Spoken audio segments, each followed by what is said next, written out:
Hello, everybody, and welcome to Metaphysical Insights. I have very special guests today, Ben Winfield and Lou Brown, and they're I'll say experts. They're longtime students and have done extensive study in an area that I don't usually bring into the show, demonology. And I heard these two wonderful people on Simply Spooky's show with Vivian Powell and Dan Winters, and I thought, wow, these guys are intelligent. They know what they're talking about. They're not jumping at all kinds of strange conclusions. And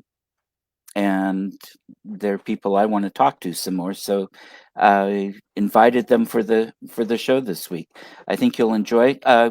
Go ahead, and if you have questions or comments, leave them in the chat, and I can highlight them and play magic and pretend I'm a wizard and make them show up on the screen.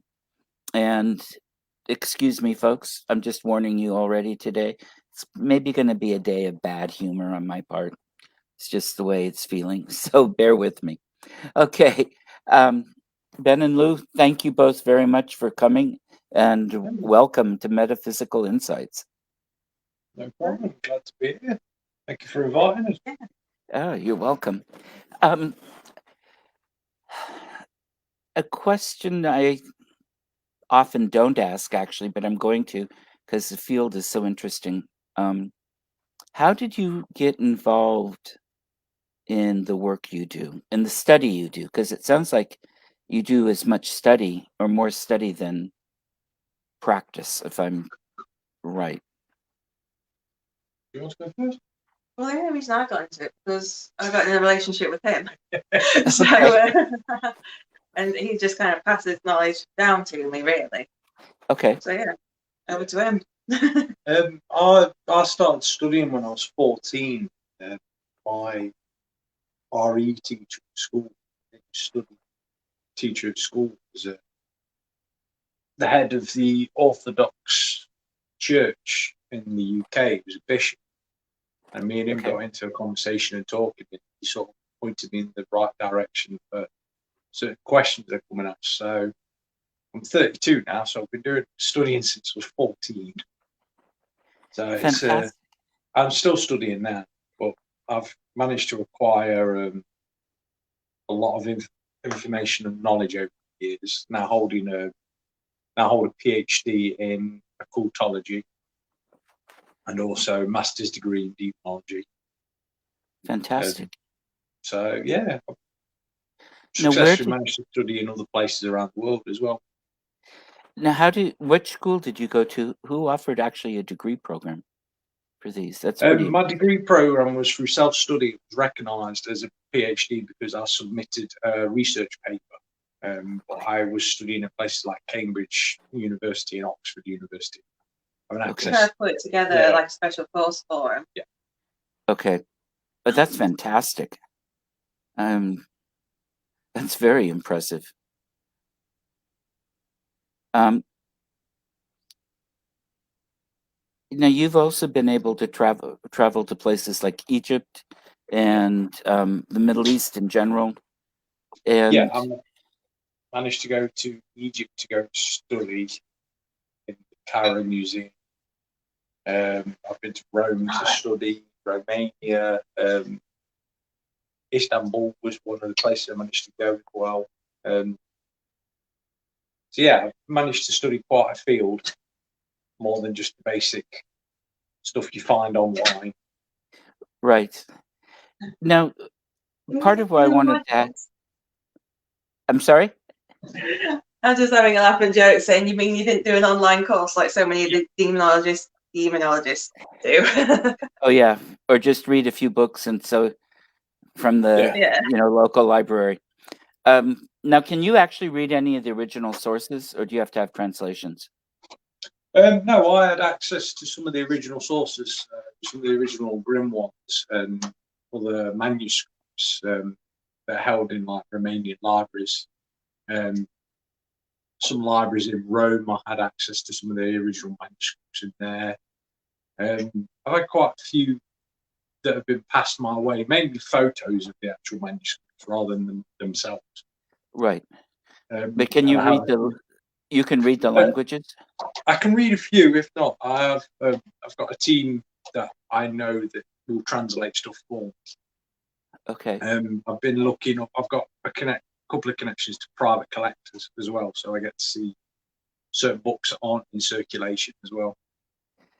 I need to move next door to you and have you take me around to some of your friends and study places. Yeah. It sounds fantastic, and from all kinds, not just a metaphysical standpoint, but a historical standpoint too. Because my understanding of anything that's really legitimately called something in the demonology field is basically this is a gross understatement or generalization, but a Christian church basically taking things that were there before, including other gods, and turning them into evil. Yeah. But that being said, now is there anything that what do you classify or call a demon? We use the word demonic very loosely in cultology. They're more you have like an entire different ranking system. Most of what people see when you come to like TV shows aren't what you'd say is a demon, or what's known as a feral, which is more of an animalistic creature. Hello, Vonnie. Yeah. It's more animalistic based. People always assume a demon's going to look exactly like it does in horror. And it's not really the case. If you look at old case studies of attacks and stuff like that, they look more like an attack by a cat more than anything that classes evil. Right. Well, and I've wondered a lot of times if it really isn't a cat or somebody just scratching, Yeah. A human, Well, that sounds you like scratch the somebody on the forward. back, it's usually 3 fingers, and Yeah. things like that. So, okay. No, that makes a lot of sense.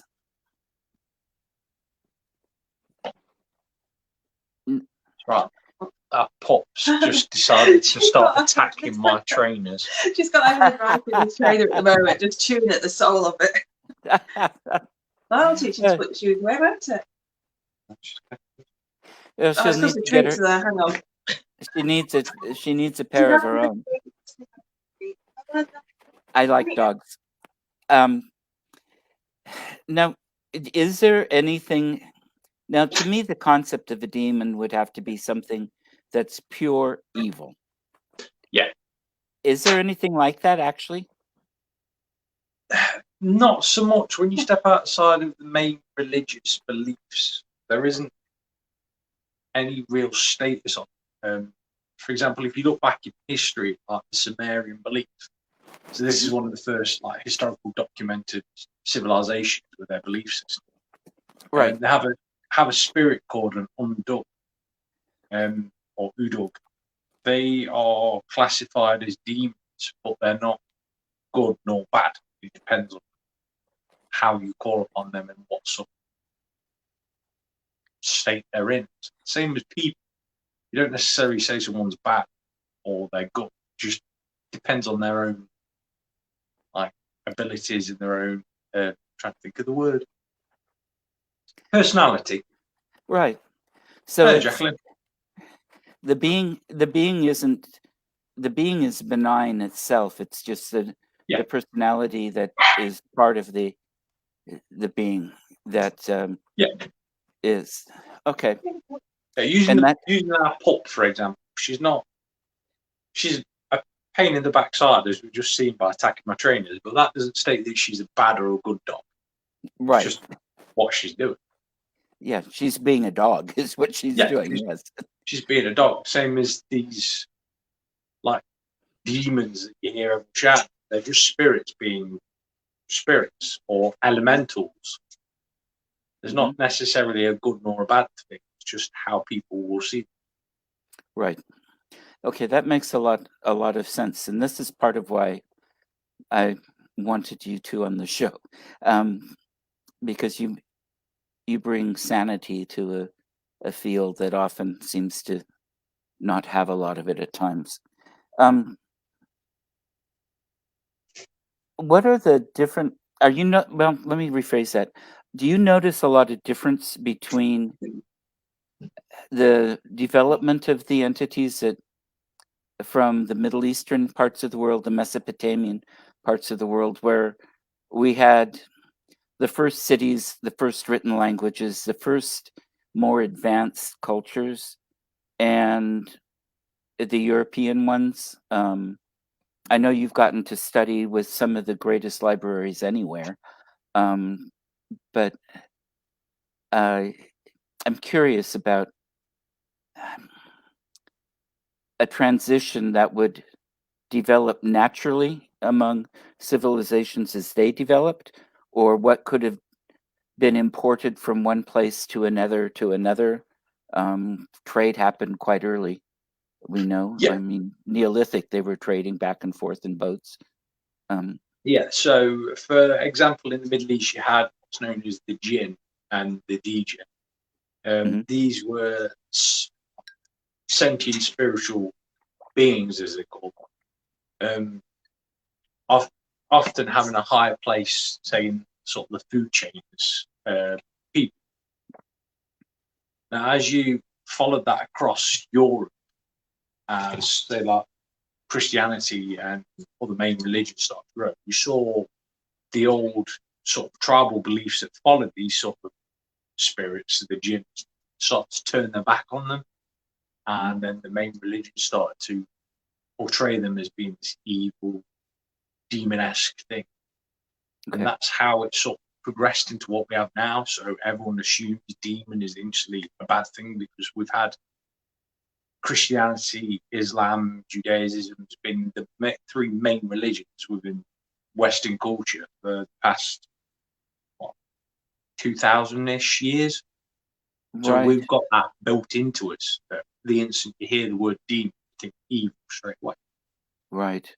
So yeah, that And sort of, as you said, that sort of progressed across more trade, creating more stories. If you look to the Vikings, were the best for that sort of thing right. to sort of bring them stories across. Yeah, no, that makes sense. And my thinking from the bit of history, you've got a much better background on this, so I'm just going to throw it out there and correct me if I'm wrong. I'm thinking that for the most part, the earlier cultures didn't, when one tribe would invade another or one country would invade another, they wouldn't usually consider the local gods as evil or demons. Often they would, well, like the Romans incorporated with them. They Yeah. incorporated them into their own um, pantheon, at least in that location. The Greeks were a little bit more stuffy, I think, but they it was pretty much the Christians, because even the Jewish religion, through a lot of the Old Testament, I mean, they considered these other gods as lesser gods, or as, I don't think the devil is mentioned in the Old Testament. Um, No, not all the. When you look at the Old Testament, it is they use the word Satan to describe God's enemy, but Satan literally, when you look into a Hebrew translation, Satan literally means thy enemy. thy And enemy. so, Okay. and also when you look into that, as you just say, the original Islamic, not Islamic, the original Judaism belief had God, one of the top gods, it was called Hadad. Hmm. Now, Hadad was changed later on in the Jewish belief to a demonic called Baal. Okay. And then that demonic Baal was transferred again into the demonic Beelzebub. Okay. So they basically turned on their old gods in a sense and created them as being evil while starting to follow this new religion that came about. Right. And Baal was a Canaanite god too, I believe. Yeah. And Yeah. and there's some talk that the Israelites actually may have been Canaanites. It was also And, one of the original Sumerian pantheons as well. Okay. Yeah. No, that makes sense. So I wonder, it just mind boggles me sometimes how something with this really rich, fascinating history that has nothing to do with the supreme evil has led to what this is in the modern world so often, at least in the Western European, North and South American world. I'm not as familiar with most of the people I know that are Muslim aren't very religious, either here or over in the Middle East. But nobody that I've talked to in that field believes in a supreme evil that just thinks you don't want to mess with. You don't want to mess with the jinn because you don't know they're bad tempered usually and might do nasty things to you, but they might be nice. Yeah, there's stories within the Quran and the Islamic belief of jinn helping people and also hindering. Again, that's portrayed all the way through history. That there is the word demonic being pure evil isn't really a main word. Right. It's you always have two sides of the coin. Yeah. Okay. No, this is fascinating, and I hope a lot of people pay attention to what you have to say. Now, one of the things too, I know that you are part of an exorcist order. Yeah, I was an honorary member of the Order of the Exorcists from the Vatican City. Okay. And what does that mean exactly? And what do you basically do? just means that they do recognise me for my contribution, as they called it, towards the fight against evil, keeping the faith pure, even though I'm not Christianity in any way, shape, or form. It was, I just happened to be in the right place at the right time for the wrong reasons that I got inducted into this as an honorary member. I love it. Now, does the Vatican believe that the devil as the current idea of a purely evil being is real, or Yes, they will. They They do. hold that up. They hold that up. Basically, every single person is born with a level of sin, and that can open them up to demonic possessions if they carry on down certain paths. And this is where the Order of the Exorcist sort of exists. I know you guys in America have an Order of the Exorcist as well that is watched over, I think, by the Vatican. And Okay. it will take them about 5 to 6 months to arrange an exorcist on someone that's supposedly like demonic possessed, where There's a lot of paperwork involved. You Yeah. go through the religious side, you've got all the different paperwork, haven't you? Yeah. So you've Well, got there's to like quite a letters got to go to someone, they've got to come and check it out, you've got to do more letters, more referrals, so it makes its way up the chain, and then eventually, like you said, Yeah. however many months pass, this poor person, whether they're possessed or not, is having issues, and for all these months, and before the Vatican actually approve anything to happen. I do appreciate, though, that they do make sure it's not a mental health issue, a drug issue, a physical health issue, things like that. Because I know a lot of times those things were considered possessions at times. But then, okay, so what do you do if you're called in and you could um, bypass some of the paperwork, some of the other piece?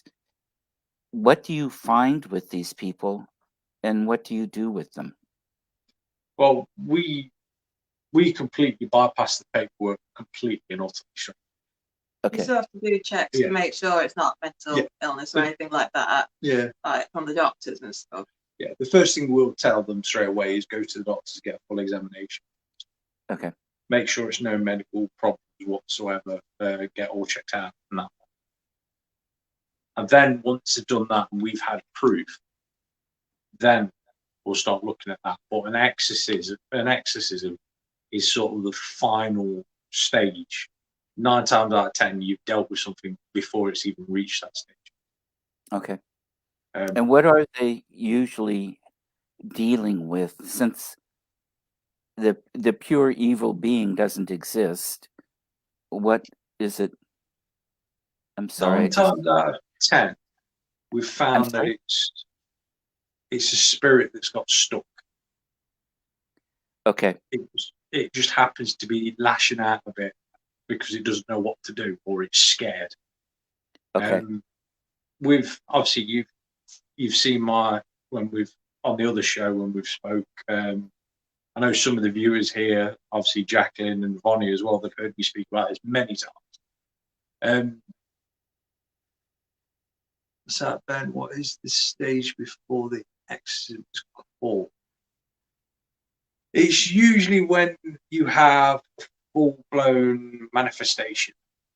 So when that person is showing symptoms of knowledge unknown to them, certain languages being spoken, there's little markers you look for. Mm-hmm. Well, you can tell the difference straight. Okay. So if that kind of answers that one for you, Vonnie. Although to be fair to Vonnie, she should already know this because she is one of my students. Excellent. Oh, good. So you teach. Now I'll get into that later. But so these are basically just an entity that is throwing temper tantrums for whatever reason. Mm-hmm. You basically imagine, usually in the case it's when like spirit or what I class as feral, a feral spirit is sort of got itself trapped and attached and doesn't quite understand where it is or how to get out. It's the same as grabbing a cat randomly off the street, sticking in a box. It's going to lash out and go for it straight away because it doesn't know what to do. It's trying to defend itself and escape. Exactly. Sometimes it's actual human spirits pretending to be demonic. Yeah. Oh, okay. Yeah, and they're just, if it's people who weren't very nice in life and they're on the other side, they want to make trouble as well. Yeah. And just, decide that, I'm going to pretend to be a demon. I'm going to pretend to do this, that. Yeah. And then you come along and it's like, no, you're not. Move on. Yeah. Yeah. Well, and I've run across things too that, that want to be the big tough guy, scary, whatever, in some places. And you just kind of look at them and say, really? And they say, oh, you got it. Okay. And they unpuff their chests and kind of, whoops, we can't scare him. And because, they can't do anything particularly in those cases anyway. So you basically just tell him to go get on with it, and that works? Yeah, well, pretty much, yeah. I don't mean to oversimplify what you're doing. It's the best way. It's sort of the thing that happens nowadays a lot is people will try and complicate simple matter. Right. Things can just be simple. They don't need to have complicated things attached to it. Just a simple thing is usually the right thing. Okay. So you don't have to tie people into bed and sprinkle them with holy water and put crosses on their forehead and watch the flesh burn. And no, I think if you tied anyone to a bed and start pouring water over them, I think they have a general reason for being a little bit angry and aggressive. Yes. Yeah. So do you work with the person as well then, or do you work just with the entity? No, we work with the person and that and stuff like that to get them settled down and that lot. Because sometimes I'd say biggest part of the cases that I've ever dealt with have been miscommunication. Okay. So it can be. The biggest problem is you sit and watch all these horror films, like paranormal TV shows now are a main thing. So people go on there and got these ideas of what's going to happen. They instantly assume that's what's happening. Right. So they don't step back and look at it from a bigger picture. They just instantly go straight for it is. Sorry, it is this. It is that. It's a demon straight away. They don't go, well, what else is it first? They'll just jump straight to the demon, and it's like it's not going to. Okay. Yeah. I've done 254 cases now. I think it's about 254.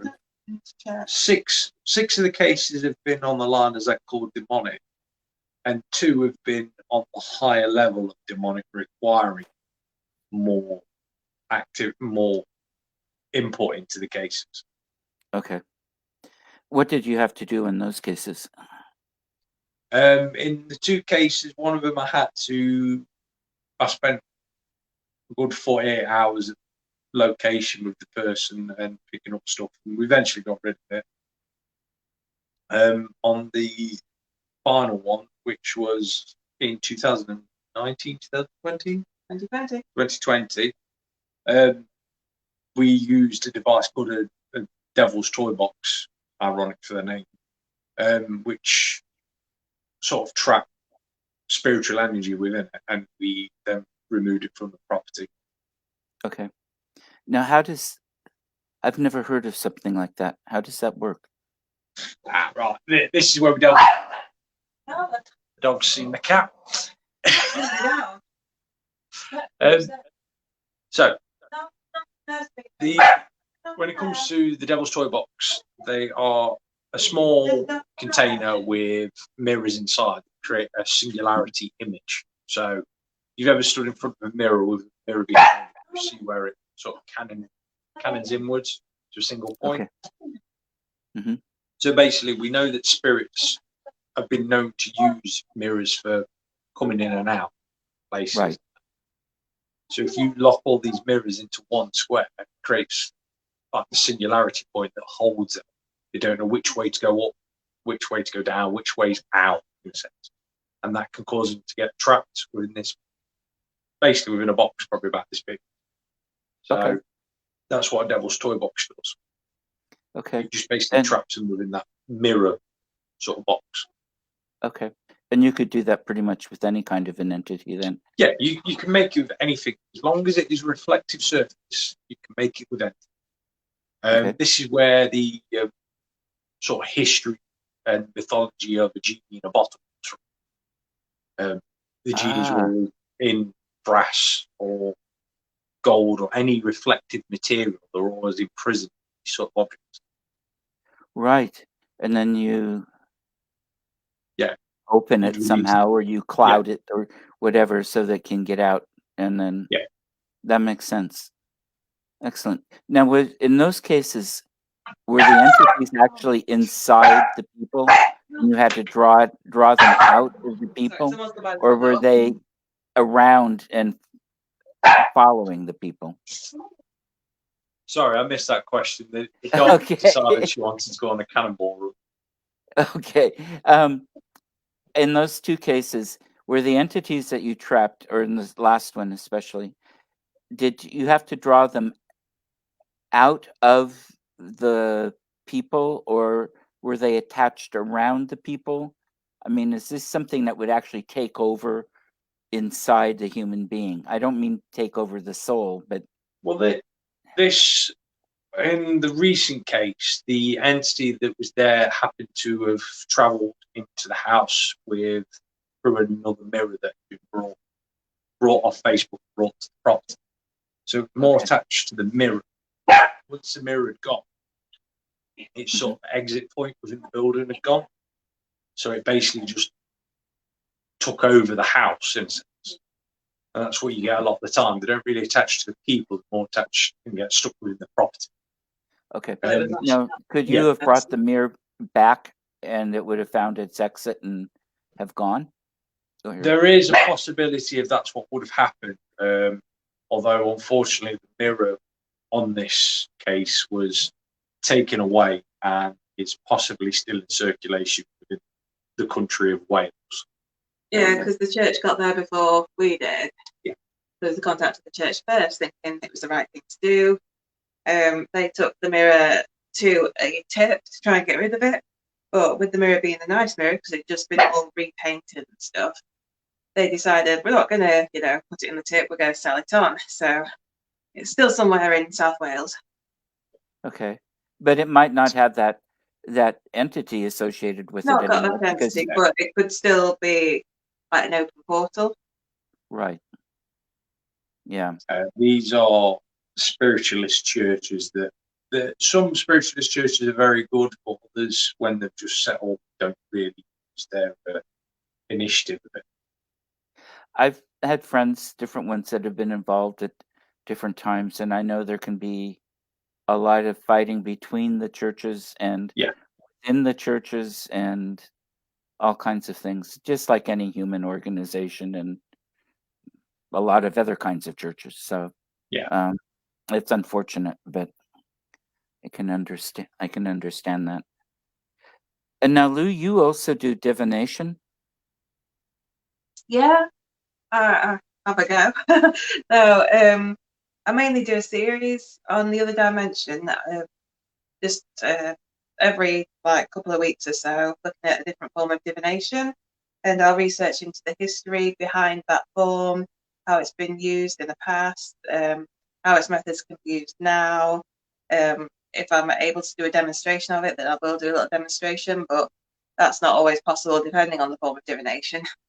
Right. But yeah, try and get the viewers involved, try and encourage people to have a go at home, experiment, because there's no really set rules on how to do each one. It's just a case of experimenting and finding out what works best for yourself. Oh, that's fantastic. I know somebody, I've got a friend who's actually used dowsing rods for archaeological exploration, and he's a trained archaeologist. That's his career. It's his degrees and everything else. So it's not somebody just playing. It's the real deal, and he's found them to work, and he's used them with students when he was teaching at university even. So that's fascinating.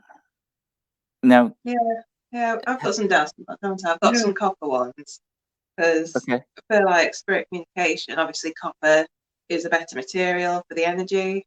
So we've used them on investigations a few times as well to communicate with the spirits and sort of try and pinpoint their location. Okay. Now, and when you're using these, can you set up a safeguard in a way so that you can't subconsciously be manipulating them with your hands? I mean, like with rods, I know it takes very, very little motion to make them move or, tilt. On my rods that I'm using, they've got the copper wire that goes along. And then on the handle, it's got another circular bit of copper around it. So you hold on to this circular bit of copper, and the rods will go freely. Mm-hmm. So it's not, because I know some of them it's just a straight wire and kind of hold on to the main bit, which you can kind of turn yourself. But these ones, if you turn it, you just turn in the copper cylinder around the main wire. Right.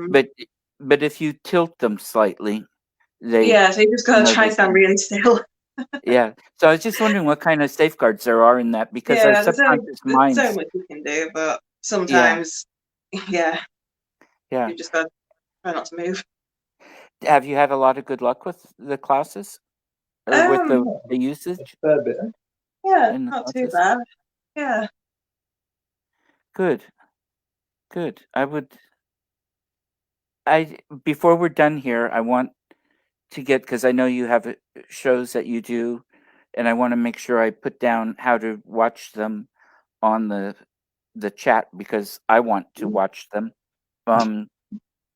Well, I know you've got one that you've got coming up on quantum mechanics, Yeah, and that I think is a very big part of so much of the metaphysical world. I think it's part of how these beings, I mean, from what they tell me, they're interdimensional, basically, and it all it all seems to fit together.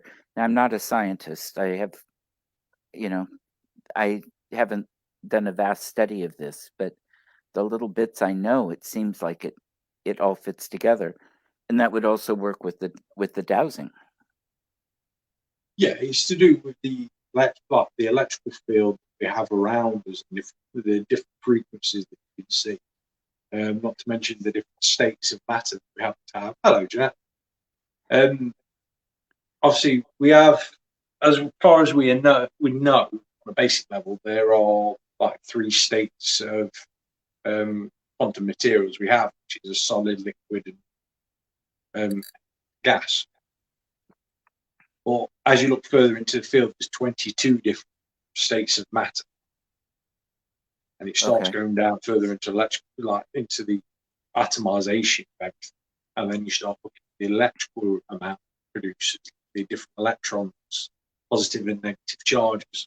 You do start to see more of the scientific sort of field sort of dripping into the paranormal field, hmm which a lot of people don't like, but that's the basis. Yeah, a lot of people think that, the science and the paranormal are at 2 different ends, but on your series, you're trying to show how they're actually interlinked a bit, and, they are together. You don't get one without the other, and if you show the science behind it, whether people are like it or not, you've got some evidence there. Right. No, this is fascinating, and I think it's important material for people to see. Yeah, And we have a it's lot of like people here that would be interested. We also have a lot that would, if it's not superstitious, they're not interested. it's like by the end of this, say we're on for an hour. By the end of this show for an hour, just with us being sat, our body has created 10,000 volts of electric Wow. just by being sat, and that energy is what spirits tend to use. That's why you can feel yourself when you go into locations, you suddenly feel a bit drained. It's because they're jumping off that energy. Right. Ironically, I've been studying today. That's why I've got my notebook sat by the side of me for everything Connor's been doing today. So, Oh, good. But no, I think that makes a lot of sense, and that's part of why some people say, use my energy or something to yeah, manifest, which I think people need to be very careful about because yeah, you don't want them taking too much. Yeah, you see how they drain batteries on equipment. Yeah. You don't want them Yeah. to do that to you. It's like, take That's a right. little bit of energy, but I'd rather use the equipment than mine, to be honest. Yeah. That's where the demonic field comes into it. Spirits will try and convince you that they are these things, these evil demons. Because once you think something's evil, heart rate goes up. Your body Oh, starts going into panic. So your body then starts, your temperature rises. So once your temperature goes up, the thermal energy of your body starts increasing and more output. Your heart rate goes up. Your voltage of your body then increases. They're gaining more and more energy off you by your fear. And then after, when you'd feel really drained, tired, sick, it's because that you've increased your energy through the fear that they've put onto you. And so when they've drained that extra energy that you've created out of you, then you will feel sick and weak. right. Oh, that makes perfect sense. I like that. I know that working with entities in houses, I've worked with people a few times where it's just something that hasn't been very nice. They want it gone because it's so disruptive or whatever. And I find that often there's a lot of tension in the house between the people. and they're feeding that entity, or even if somebody lives alone, they have a lot of their own stress going on, their own issues, and the type of energy they're putting out seems to call in and feed that kind of an entity. And when you change that energy in the house, the entity either goes away or changes. Yeah. But I hadn't thought about it this way at all. Yeah, it's one of the best things I always hear, and it makes me laugh, but it does also still get my back up a bit. Is when you see these people on TV screaming that demons are after your soul. They're not after your soul. They ain't got a clue what to do with it. They're like like when dogs chase after cars and you finally give a dog a car. They wouldn't know what to do with it. They just sit there looking, waiting for it to move on so they can bark it. Uh-huh. Yeah, the barking and the chase is the fun. Yeah. It's the chase they're more interested in, because it's the chase that produces more energy. Right. They want your energy, not your soul. Yeah. Right. Well, and especially because there isn't a devil that wants to take possession of your soul and put it into hell. So it doesn't make sense that there would be any kind of an entity wanting it. It may upset a few people, but Christianity has only believed in heaven and hell for a very short period of time. You go back and look at the origins of Christianity, they believed in reincarnation. Did they? The original start of Christianity believed in reincarnation. That doesn't surprise me too much, but I'm interested. Now, I'm not questioning you. I'm asking where you found it, because I've done a bit of study, but it's all been in a church type setting, seminary or different things. Yeah. If you look back to the roots, so you look way back to the beginning of Christianity, when you follow it back through Judaism and into Zoroastrian, which is where it started. Okay, so you're going to the religions that started, that the single God idea came from. Yeah. Okay. You start to follow that back. So as that comes back through to Judaism, they did still believe, in a sense, in that incarnation being reborn into the Spirit of God. And then in the really early stage, you can see it when you look back at like the beginning of Rome, where Christianity first started appearing within the Roman Empire. Back then, they still held on to these ties of this rebirth of Christoph themselves under the new image of God.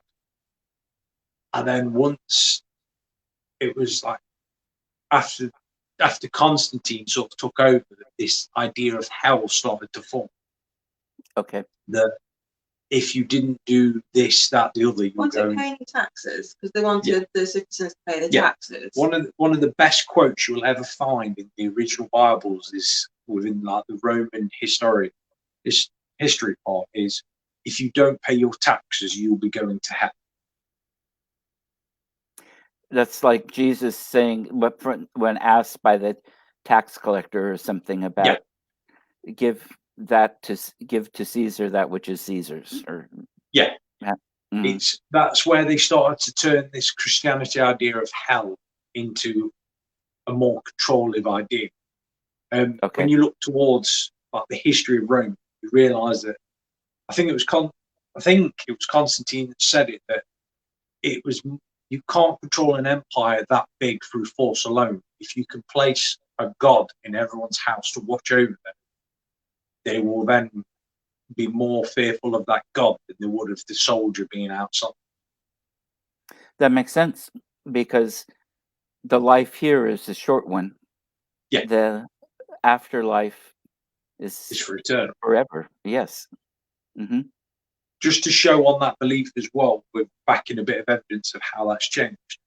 If you look at suicide within the Christian belief, it was only classed as a sin in, I think it was towards the end of the 1400s.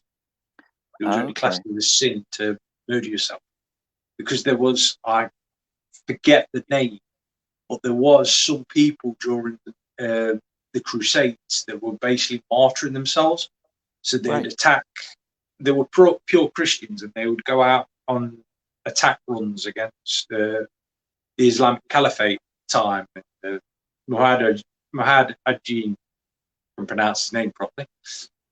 And they were going out with coins wrapped in silk, and they were using them to kill people. But they were intent themselves to be killed, because once they were killed for their faith, they became a martyr and they ascended straight to heaven. It was only towards the end of this that the Pope classified suicide as a sin to stop them from doing it. Mm-hmm. Okay, that makes sense. I hadn't heard that one either. I'm learning a lot today. And a lot of history, church history, that's really interesting. I know nowadays most Catholic priests in my city, and I live in Portland, Oregon, so we're kind of the left part of the left coast. And so we have a conservative archbishop, but most of the Catholics here are pretty liberal, and all the ones I know, we go to peace marches together and that kind of thing. And the priests that I've talked to, they've all gone away from considering it a sin to just like an illness, and giving last rites and burying in consecrated grounds and the whole bit. So, but I don't know that's official church teaching. I know that's what a lot of priests are doing.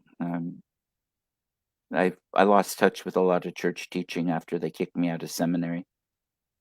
But no, that's the thing. It's when you look toward the original teachings of Christianity, there's a lot that God states that you should question everything.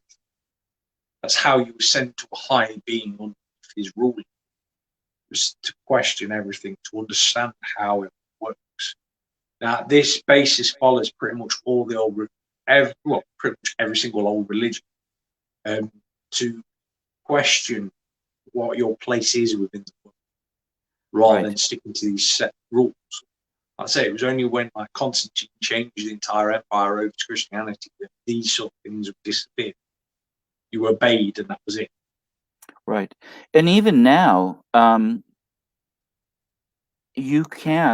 is a doctrine of the supremacy of conscience where you can disobey if it's been through enough prayer, reflection, meditation, study, whatever, and you feel that what you're told. Dorothy Day is somebody who used to have disagreements with the cardinal in New York because she felt her mission was much more people oriented and really serving and working for the rights of people than the cardinal thought was appropriate. And he couldn't do anything. But those are rare cases. They're very rare cases. And for the most part, you're right. It just has to be obeyed. This is fascinating. It's one of the good things you get to study a lot of history in the process of everything else you're studying, because it's all related together. Yeah. Now, tell me about the classes you teach. You go first, you. No. We've already spoke about the divination. That's not. Okay, I'll do it for Lou first. Lou does a very good study case on all the fields of divination. I want to hear more. I want to hear more about what the classes are, and then I want the web address and how to watch and get a hold. But so both of your classes is what I mean. Yeah. So Lou obviously does that one. I teach a cultology, history, and science. So we look at the historical facts of cultology, different cases that existed from sort of now till the ancient days, and then we also look into the more scientific side, so into the quantum mechanical fields, looking at the energy influx, applying science to different theories with the paranormal field. Portal work is one that we're just going to start covering soon, which obviously has a scientific background as well. Okay. These I run every Sunday on our channel, The Other Dimension. Lou runs hers on Thursdays, depending. Usually like every other week on Thursdays, but I've not put one up for a while because I've just been really busy. But I will be restarting them. I'm getting information together for the next one I'm doing, which should be on this coming Thursday, hopefully. Okay. And then our other partner on the channel, Damon, he covers a lot of the more conspiracy theories, the interdimensional theories, and it covers a lot of Norse sort of history as well for people. So all in all, we teach a hell of a lot between all three of us. Yeah.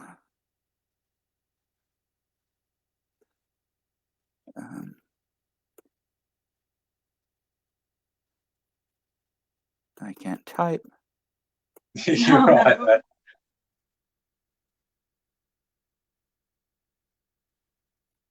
So yeah, all those are on the same channel on The Other Dimension, aren't they? Yeah. And we'll put up event notifications a couple of days before, maybe a week before, depending on how organised we are, to let everyone know when they are. Now, do you charge If we for these? remember. we don't charge anything. They're No, all these free. are all free. Wow. And what is the website? That is The Other Dimension on Facebook. It is the art and entertainment group. Oh, you got a group. We've got two. We've got a page and we've got a group on Facebook called The Other Dimension. Page is the one where They'll go on both anyway, because whichever one we go live on, we usually go live on the page. Yeah. It'll get shared to the group, so just like the page, it's easier. Yeah. Okay. So that's good. as Vonnie's saying. So let's see. This is what I typed. Yeah. Yeah. Okay. And I put in Ben's on Sundays and Lou's every other Thursdays. Yeah. And the main show we do is on a Friday. The main show we do is Friday, where we do interview guests. We have all three of us on. Yeah. Me, you, and Damon. We'll have to get yourself on as well for a chat if you're ever up for it. I know the time difference is a bit, but yeah. When is it? What time is it? We usually do between 7 and 8 our time, so that's from 12, like around 7, midday. that'd be 11 o'clock my time. around about 11 o'clock your time. That would be. I can be up and dressed by 11. So I would love. Not hard, so just put a shirt on. It's fine. Yeah. No, I can. I'd love to. I'd love to be on that. But we're very laid back when it comes to chatting and stuff. It's how you absorb information a lot better rather than having it piled up. If you're very laid back and relaxed, it's how we go through stuff. Yeah, so we'd rather do sort of like a couple kind of, if people want to, like interviews or talk about things, because you may have like a list of stuff you want to reel off, but if you give too much information all at once, like Ben says, you don't take it in. So we'd rather have like spread over a couple of shows where it's more relaxed and everyone's happy and let rest. Yeah, no, absolutely. That makes a lot of sense, and I definitely want to have you two back as well.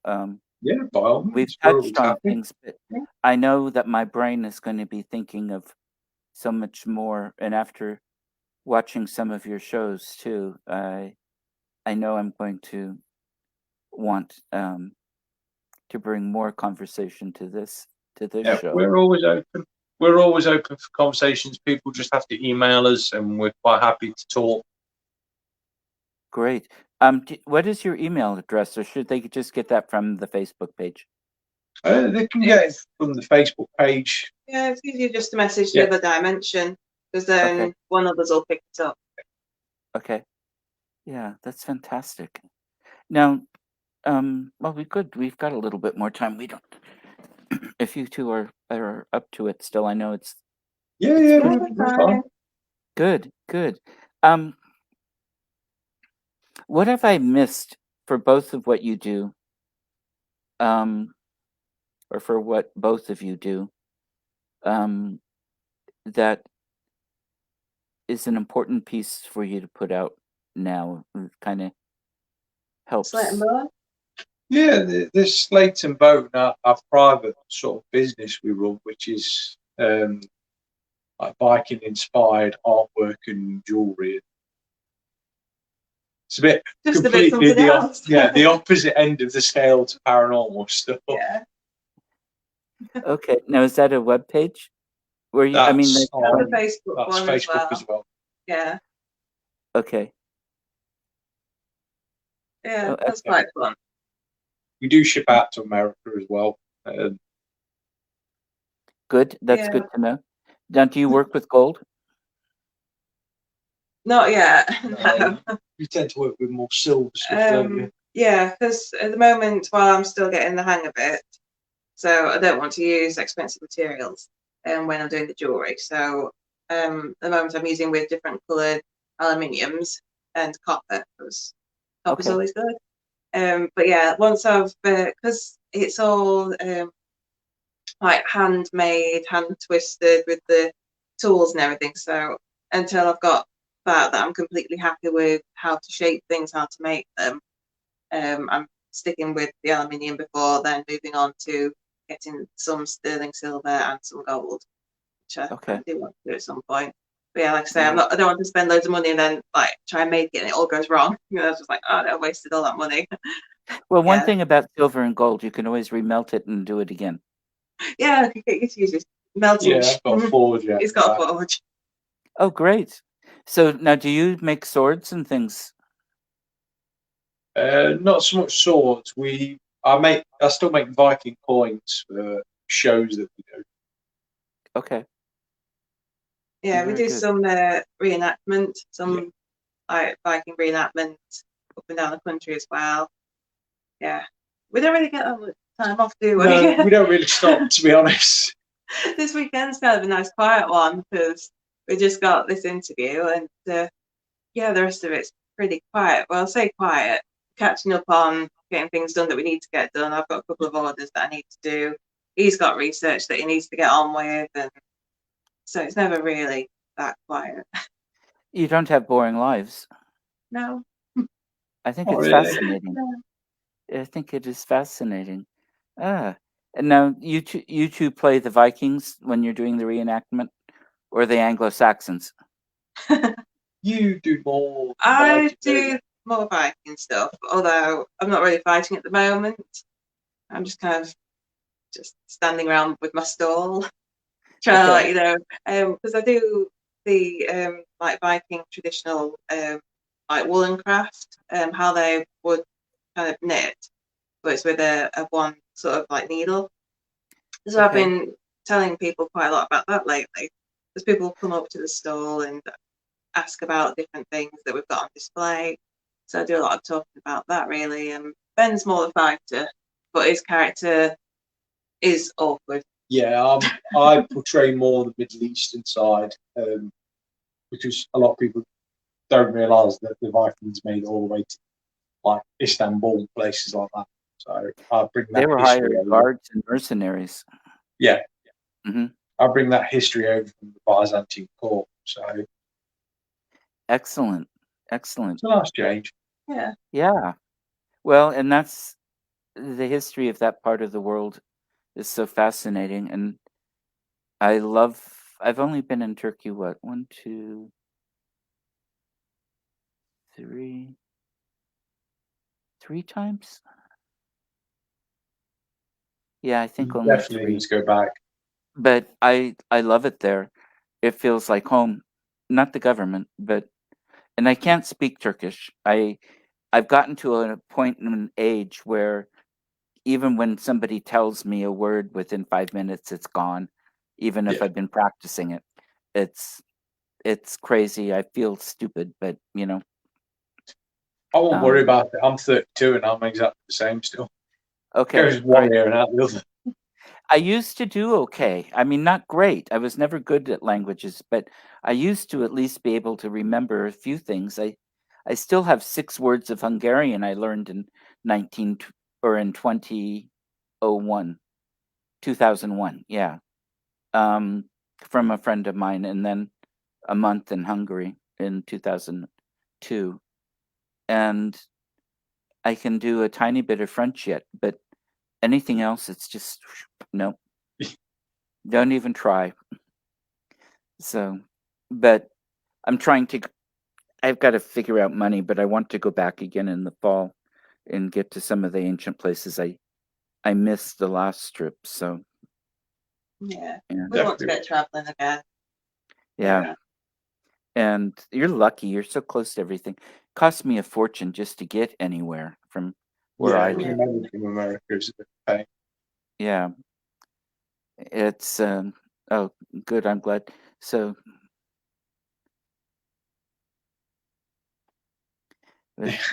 Vaughn. I'm just squinting.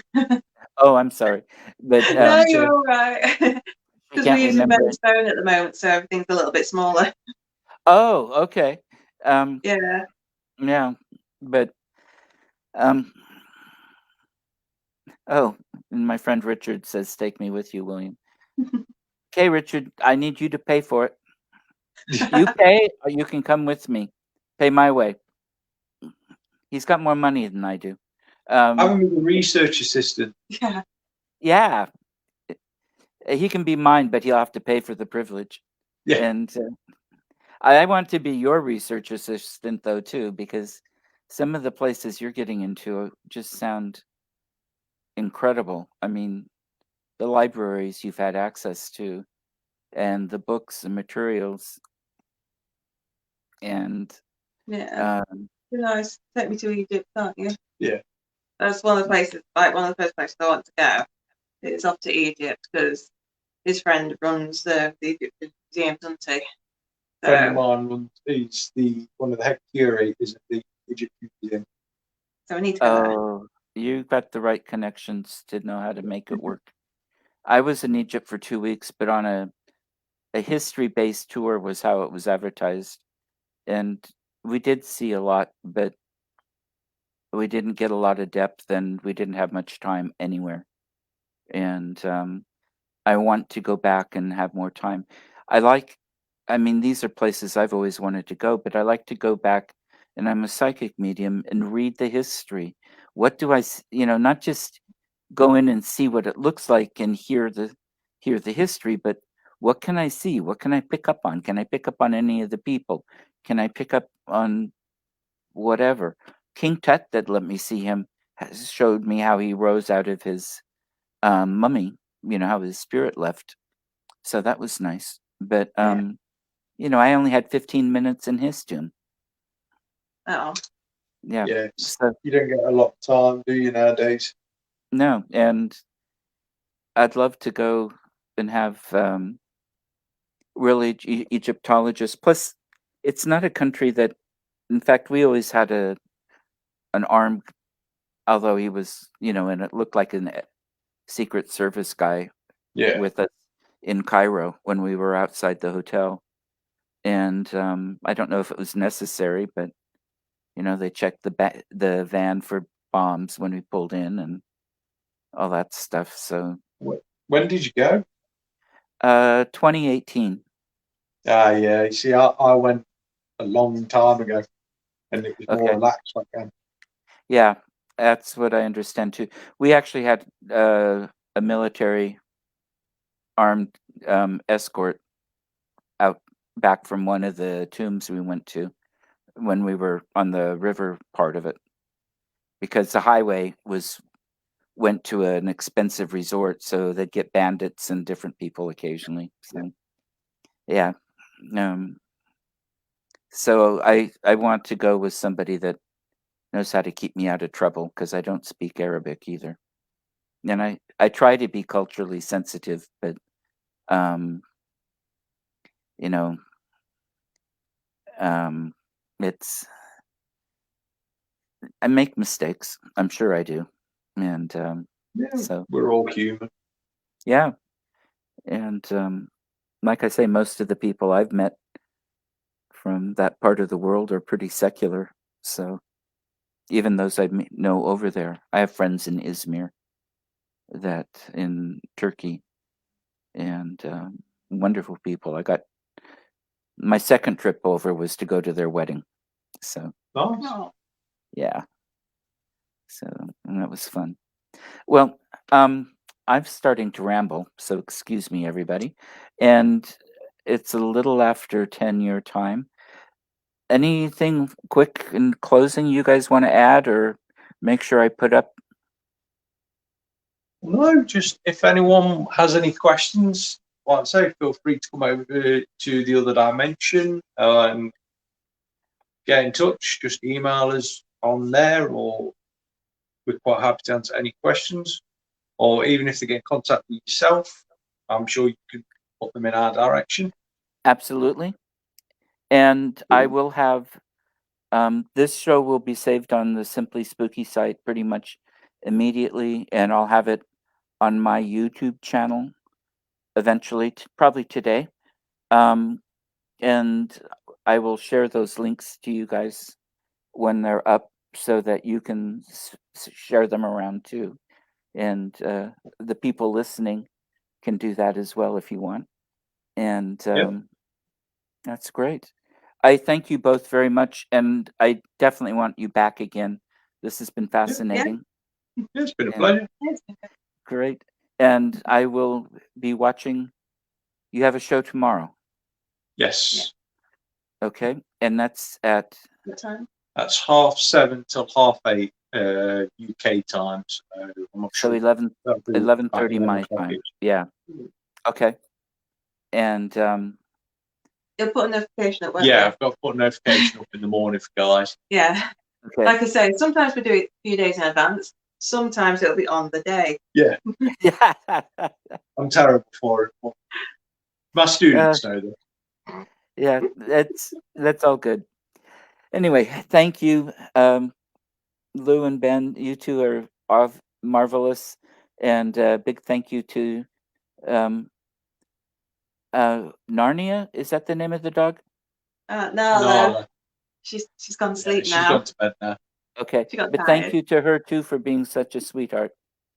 Oh, she is. Yeah, she didn't bark or anything like that, and she didn't She even, wasn't too bad. jump on you. So yeah, it's great. Okay, good night, everybody. Okay. Enjoy. Good night. Bye. Bye bye. See you.